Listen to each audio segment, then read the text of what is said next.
विद्या ददाति विनयम। विद्या जो होती है वो मनुष्य को विनम्र बनाती है। विद्या हमें वो सलीका सिखाती है, हमें शिक्षा वो सलीका सिखाती है कि हम समाज में कैसे बिहेव करें, कैसे बैठें, कैसे उठें। और शिक्षा ही एक ऐसा हथियार होता है जो हमें आत्मनिर्भर बनाता है, जो हमें दूसरों की मदद करने के लिए सक्षम बनाता है। जब हम शिक्षित होते हैं तो हम पैसा कमा पाते हैं और एक ओहदा प्राप्त कर पाते हैं जिससे हम लोगों की मदद कर सकें और ख़ुद भी आत्मनिर्भर हों। जो लोग हमसे जुड़े हैं उनका हम पालन पोषण कर सकें। आज हमारे साथ इस खास कार्यक्रम में हमारे साथ एक बेहद ख़ास मेहमान हमारे साथ मानसी मौजूद हैं।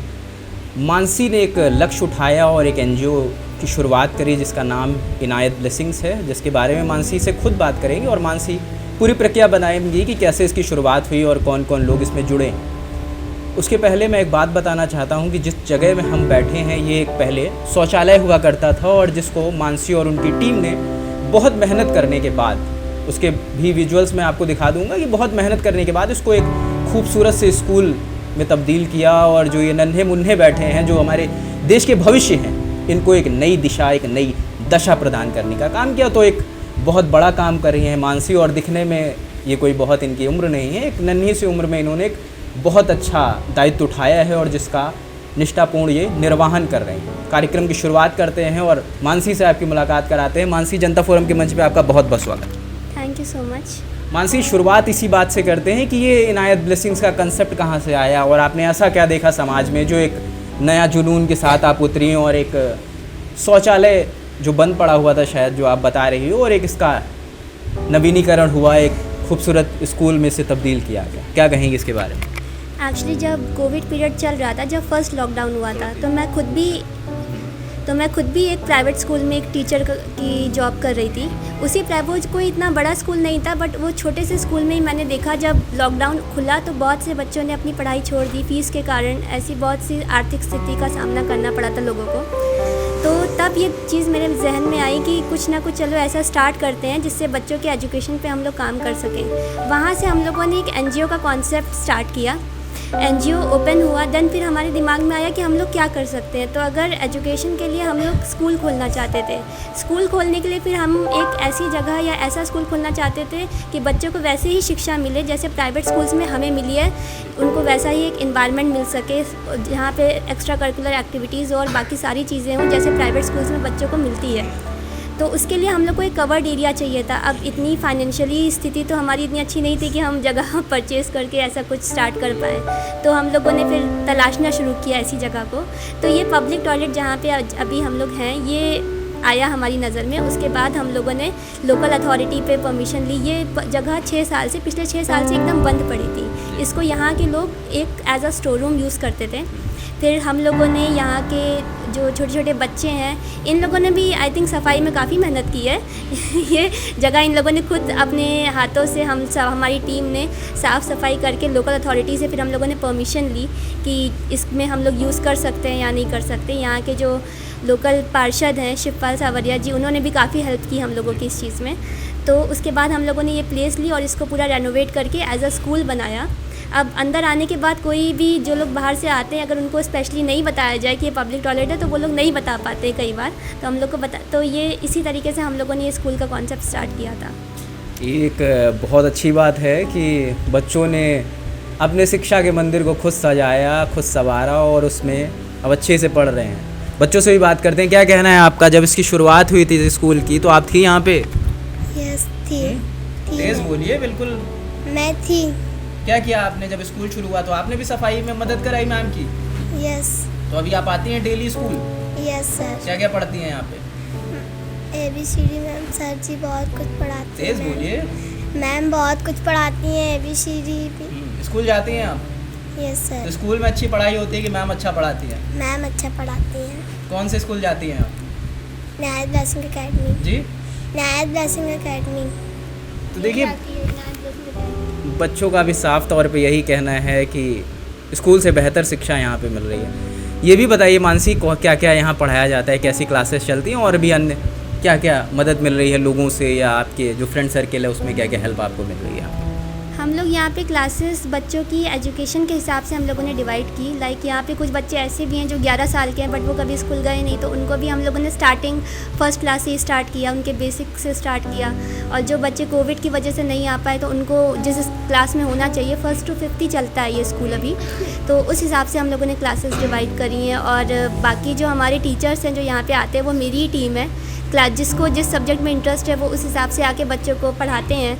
मैथ्स, इंग्लिश, हिंदी, जो इतनी भी बेसिक चीज़ें होती हैं, जितना नॉलेज अभी बच्चों को होना चाहिए वो सारी नॉलेज यहाँ पे दी जाती हैं। जब एक्टिविटीज़ होती हैं, जो एक्स्ट्रा करिकुलर एक्टिविटीज़ होती हैं, प्रोग्राम्स होते हैं, उसमें भी हमारे बच्चों को मंच हम लोग देते हैं। अभी लास्ट 12 जून को जो हमारा प्रोग्राम हुआ था एक शाम NGO के नाम, उसमें ये सारे बच्चों ने पार्टिसिपेट किया था और काफ़ी बड़ा स्टेज इन लोगों को मिला था अपनी डांस परफॉर्मेंस के लिए। तो हर चीज़, जैसे प्राइवेट स्कूल्स में लोग फ़ीस दे के जो चीज़ करते हैं वो यहाँ पे एकदम फ्री ऑफ कॉस्ट में इन बच्चों को हम लोग कोशिश करते हैं कि ज़्यादा से ज़्यादा उसमें दे सकें।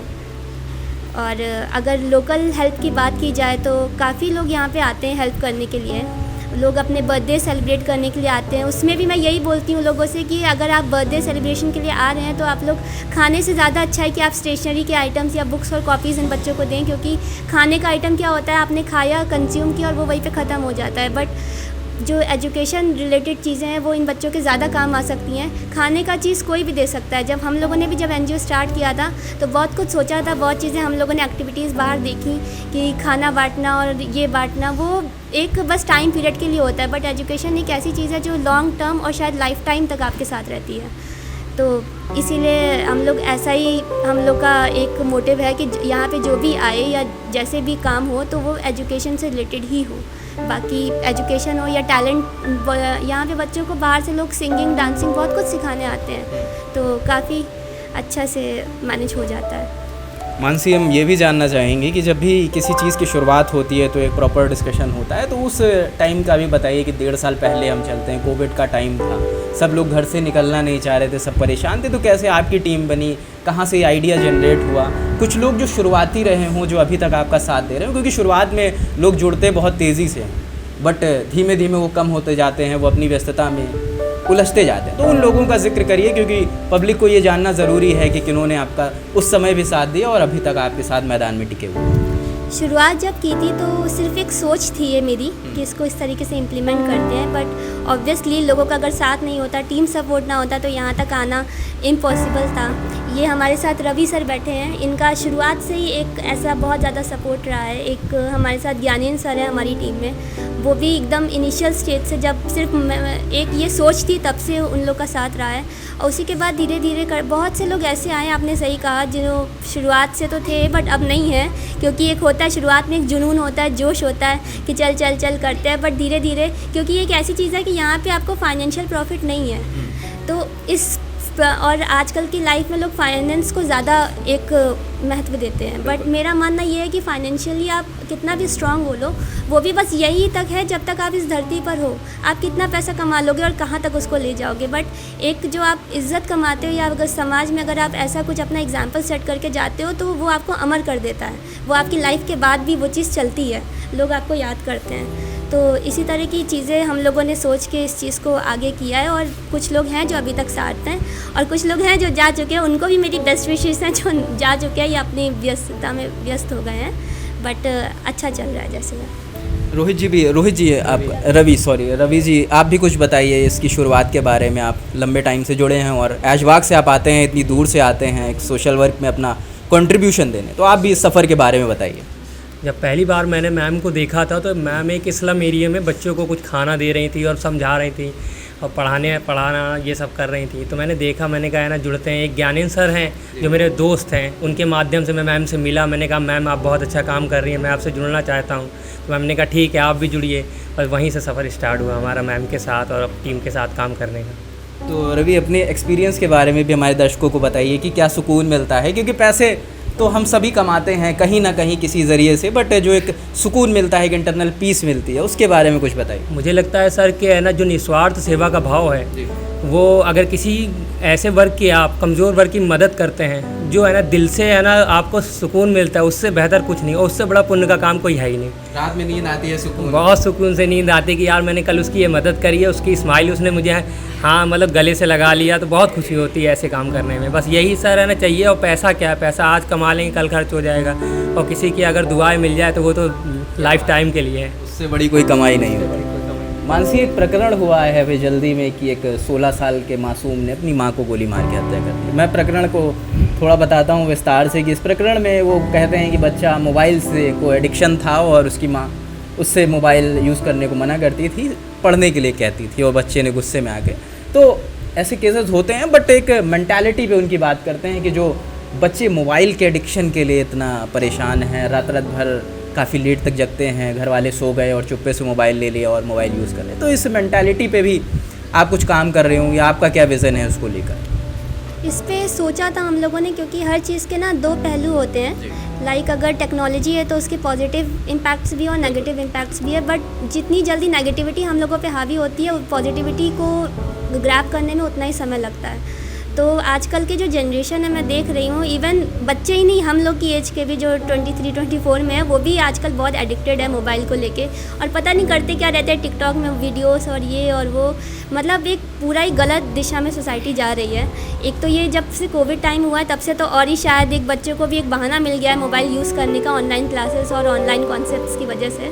तो मुझे लगता है कि जो पुरानी जो हम लोग की जो एक तरीका था हम लोग का पढ़ाने का, वो चीज़ें कहीं ना कहीं ढीली पड़ रही है। तो उस पर हमें ही नहीं, सारे स्कूल्स को वर्क करना चाहिए, क्योंकि अब मुझे नहीं लगता कि कोविड टाइम है तो बच्चों को जैसे पहले शिक्षा दी जाती थी वैसे ही बुला के देनी चाहिए, और उनको जो फिज़िकल एक्टिविटीज़ होती है उसमें ज़्यादा एक्टिव रखना चाहिए। क्योंकि अगर वो लोग फिज़िकली, दिक्कत ये है कि आजकल मेंटल चीज़ें इतनी ज़्यादा हो गई हैं कि बच्चे फिज़िकली बाहर जाना, खेलना, खाना, कूदना जैसे पहले होता था हम लोग के टाइम पे, वो चीज़ें एकदम भूल गए हैं। वो लोग एकदम डिपेंड हो गए। अगर उनको लूडो भी खेलना है तो मैं देखती हूँ कि वो बोर्ड पे उसकी बजाय वो मोबाइल पे खेलना ज़्यादा पसंद करते हैं। तो एक तो थोड़ा सा हर चीज़ की दिक्कत है, थोड़ा सा इस चीज़ पे स्ट्रिक्टनेस बरतनी चाहिए और पूरे सिस्टम को बरतनी चाहिए। ये सिर्फ एक पेरेंट्स के या एक घर पे नहीं हो सकता है। अगर सब लोग मिलके इस चीज़ पे वर्क करेंगे तभी ये चीज़ काम करेगी। हाँ जी, जैसे होता था ना कि पहले हम लोग अपना बचपन, अगर मैं बताऊं कि हम लोग नन्हे से दिन भर खेलते रहते थे, बाहर मिट्टी में खेलते थे, और घर आके मम्मी मारती थी, डांटती थी, मगर मोबाइल की तरफ हम लोग नहीं भागते थे। और आज की जो जनरेशन बदलती जा रही है कि बच्चा हल्का सा रोया और उसे यूट्यूब पे वीडियो लगा के दे दी गई। पहले होता था कि नाना नानी के पास बैठे हैं, दादा दादी के पास बैठे हैं, तो एक किस्से कहानियाँ सुनने को मिलता था। और वो किस्से कहानियाँ सिर्फ मज़े के लिए और टाइम पास के लिए नहीं होती थी, हर कहानी का एक मोटिव होता था और हर कहानी अंत में कुछ ना कुछ अच्छा बता जाती थी, समाज के बारे में, संस्कारों के बारे में, अच्छाइयों के बारे में। अब लगता है कि समाज में उस दिशा में वापस जाने की ज़रूरत है, उस ट्रेडिशन को वापस लाने की ज़रूरत है। मानसी, एक सवाल ये भी करना चाहूँगा कि जब भी कोई हम शुरुआत करते हैं तो जब तक हमारी फैमिली हमारे साथ नहीं खड़ी होती है तो हम कदम हमारे लड़खड़ाने लगते हैं, और आप इतने मजबूत कदमों से आगे बढ़ रही हैं तो इसका मतलब आपकी फैमिली आपके साथ है। फैमिली सपोर्ट के बारे में आप कुछ बताइए। आपकी जो अपब्रिंगिंग, जो परवरिश होती है, वही तय करती है कि आपको कहाँ जाना है। तो मैं अपने पेरेंट्स की बहुत थैंकफुल हूँ कि उन्होंने मुझे ऐसी परवरिश दी कि मेरे जहन में एक ख्याल आया। बट जैसा कि जानते हैं, मैं भी एक बहुत ही normal middle class conservative family से ही बिलोंग करती हूँ। तो जब स्टार्ट किया था, कहीं ना कहीं क्वेश्चन था उनके मन में भी कि क्या होगा आगे जाके। बट होता है ना कि अगर आप सच्चे मन से या सच्ची लगन से कहीं जाना चाहते हो या सच्चे इरादे से कुछ करना चाहते हो, तो धीरे धीरे एक जब उनको भी पता चलता है, फैमिली को भी पता चलता है कि आप एक राइट पाथ पे हो, तो वो क्यों नहीं सपोर्ट करेंगे। कई बार बच्चे जो होते हैं वो डगमगा जाते हैं अपने उस जाने से, वहीं पे ही लड़खड़ा जाते हैं कि अगर वो अभी मना कर रहे हैं। तो आई थिंक उनको समझाना चाहिए फैमिली को भी कि नहीं, हमारा जो पाथ है वो सही है और वाकई में वो सही होना चाहिए। तो उस पर आपको आगे बढ़ने से कोई नहीं रोक सकता है। और टेक्नोलॉजी की सर आपने बात की, तो मैं बताना चाहूँगी यहाँ के जो मेरे बच्चे हैं, इस चीज़ में मुझे देख के बहुत अच्छा लगता है, क्योंकि शायद ये इन लोगों का अनफॉर्चुनेटली कह लीजिए कि इन लोगों के पास उतने रिसोर्सेस नहीं है हमारे बच्चों के पास। तो इसीलिए ये लोग फिज़िकल एक्टिविटीज़ में, मैंने कभी नहीं देखा इन बच्चों के हाथ में मोबाइल। ये लोग हमेशा बाहर खेलते खाते एकदम और जो एक चीज़ मैंने नोटिस किया है कि जो हमारे जो एसी में रहने वाले बच्चे होते हैं वो बहुत जल्दी बीमार पड़ते हैं। ये हमारे बच्चे पूरा दिन यही मिट्टी में खेला करते हैं, बट कभी इन लोगों को मैंने ऐसे हाइजीन इश्यूज से मतलब बीमार होते इतनी जल्दी या नहीं देखा है। तो ये एक बहुत बड़ी बात है, क्योंकि ये हमारी जो एक ओरिजिनलिटी है जो इंडिया की, ये उसमें रहते हैं। ये रिसोर्सेज से दूर है, ये टेक्नोलॉजी से दूर है। तो ये वाकई में हमारा जो इंडिया है वो यही है। बाकी हाँ, बाकी सब तो आपका एक जो ट्रेंड चला है वेस्टर्न वाला, बाकी सब तो आजकल उसमें रह रहे हैं।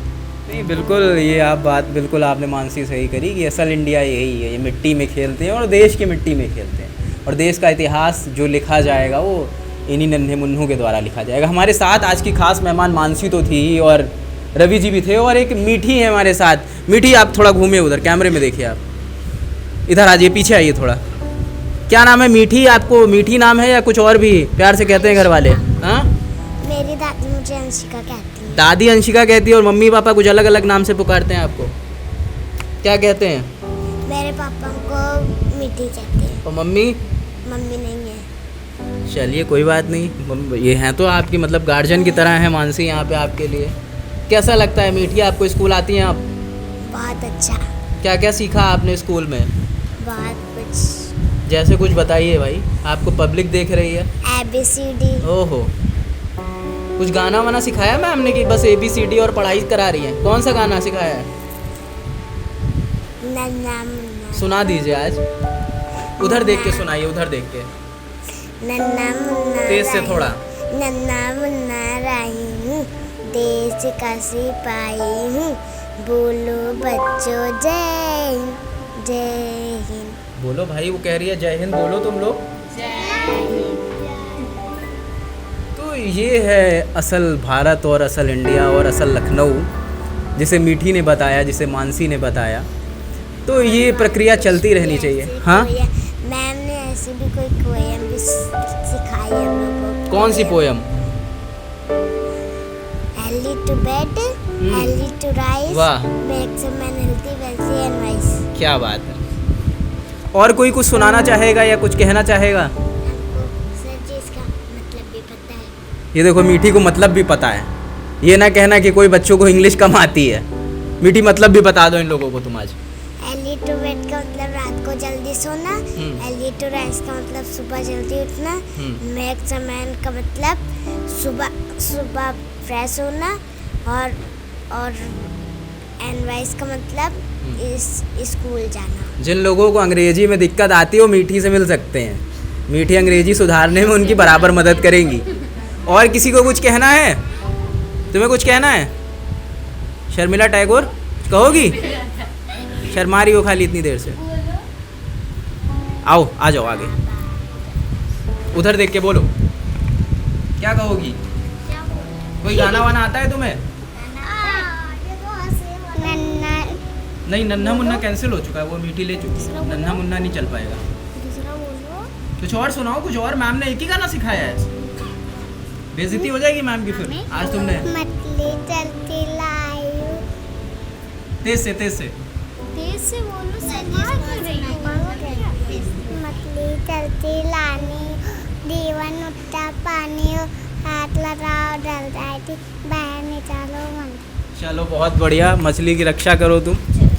तो मानसी और कुछ कहना चाहेंगी? आपको पब्लिक देख रही है और मैं कोशिश करूंगा ये वीडियो आगे तक जाए, ज़्यादा से ज़्यादा लोग देखें इनसे। कोई मैसेज आप देना चाहो पब्लिक के लिए तो आपका स्वागत। मैं यही कहना चाहूँगी कि अगर आप लोग, जो भी लोग मुझे देख रहे हैं, अगर वो अपने अपने एरिया में अगर ऐसा कुछ देखते हैं कि जो बच्चे हैं वो अशिक्षित घूम रहे हैं, तो उनको प्लीज़ शिक्षित करिए। नहीं कर सकते हैं तो आप किसी भी अच्छे स्कूल में, जो प्राथमिक विद्यालय भी बहुत सारे हैं, वहाँ पे उनका एडमिशन करवाइए। ध्यान दीजिए, क्योंकि अगर हम ही लोग अपने देश के बारे में नहीं सोचेंगे या नहीं उस तक पहुँच पाएंगे तो ये हमारा समाज कैसे बढ़ेगा। अपने बारे में, अपने बच्चों के बारे में, अपने खर्चों के बारे में हर कोई सोचता है, लेकिन आपकी लाइफ का एक जो गोल होता है वो तभी आपका पूरा होगा जब आप किसी के लिए कुछ अच्छा करोगे। आपको भी वाकई में बहुत खुशी मिलेगी, एक सुकून मिलेगा कि आपने कुछ अच्छा किया है। और ये चीज़ ऐसी है जो लॉन्ग टर्म लाइफ के बाद भी शायद आपके साथ रहे, आपका एक नाम रहे कि आपने कुछ अच्छा किसी के लिए किया है। तो यही है कि हेल्प करते रहिए हमसे। अगर जुड़ना है तो आप लोग कांटेक्ट कर सकते हैं। बाकी अपने अपने स्तर पे ज़रूरी नहीं है कि हमसे जुड़ के ही करिए, अपने अपने स्तर पे भी आप लोग जो कर सकते हैं समाज के लिए वो करिए, जितना हो सकता है उतना करिए। और वाकई में ये बहुत अच्छी चीज़ है, बहुत सुकून मिलता है। Thank you. बहुत बहुत शुक्रिया मानसी, बहुत बहुत शुक्रिया मीठी, और सभी का जो यहाँ पे आए जिन्होंने अपना समय दिया, सभी का बहुत बहुत शुक्रिया। मुझे तो बहुत सुकून मिला। और आप बताइए आपको ये साक्षात्कार कैसा लगा, और साक्षात्कार से जुड़ा कोई भी सवाल हो तो कमेंट सेक्शन खुला है आपका। और मानसी से जुड़ने के लिए जुड़ना चाहें तो मानसी फेसबुक पे अवेलेबल हैं, और फेसबुक पे जुड़ सकते हैं मानसी से। और इनायत ब्लेसिंग्स के नाम से इनका पेज भी है, पेज से जुड़ सकते हैं, मैसेज कर सकते हैं। और जिस स्कूल में आपका स्वागत है, स्कूल का एड्रेस आप मानसी से ले सकते हैं मैसेज करके, और यहाँ पे आइए, लोगों से मिलिए, बच्चों को पढ़ाइए, बच्चों से कुछ सीखिए। और जिनको इंग्लिश में दिक्कत है वो मीठी से मिलें अलग से। बहुत बहुत शुक्रिया, बहुत बहुत धन्यवाद।